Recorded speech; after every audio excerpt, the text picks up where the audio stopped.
Un ion est un atome ou un groupement d'atomes qui porte une charge électrique. Nous avons deux types d'ions. Ion négatif, appelé anion, par exemple Cl-.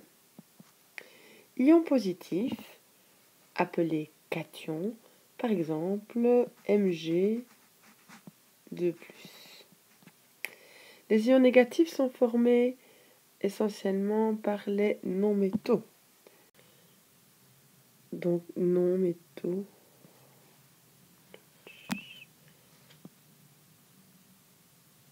Non-métaux. Les cations, ions positifs, sont formés par des métaux. Les métaux forment donc des ions positifs. Métaux.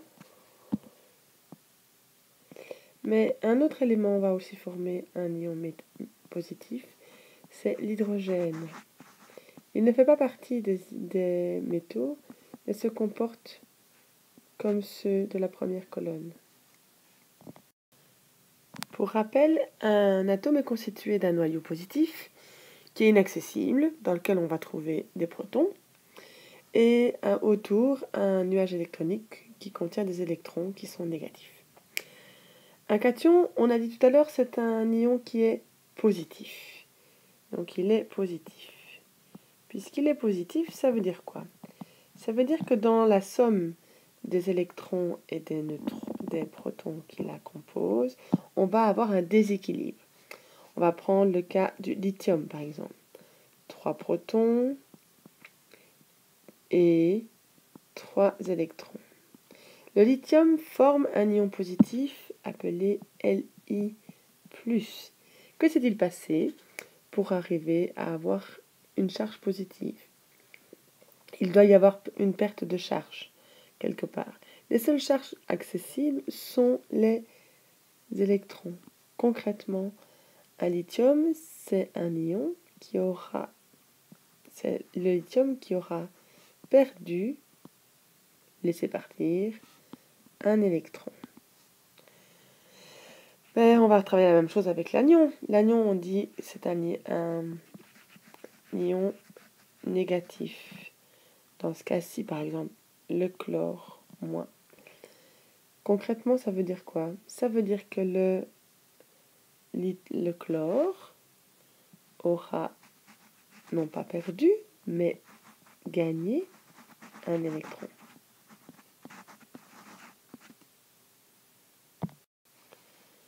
Il est donc temps de faire une petite synthèse.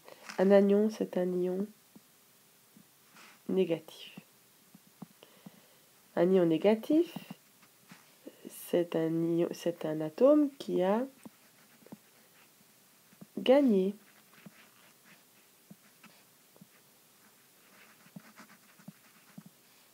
Des électrons. Concrètement, comment fait-on pour indiquer ceci? Je vais le mettre en noir. On prend par exemple le chlore, on lui ajoute un électron et il deviendra l'ion chlore moins 1. Pour ce qui est du cation, c'est un ion qui est positif. C'est un atome qui a donc non pas gagné, mais perdu un électron, par exemple. Concrètement, on va regarder le sodium. Le sodium, Na+, Na a perdu un électron pour donner Na+. Voilà comment on notera les deux équations.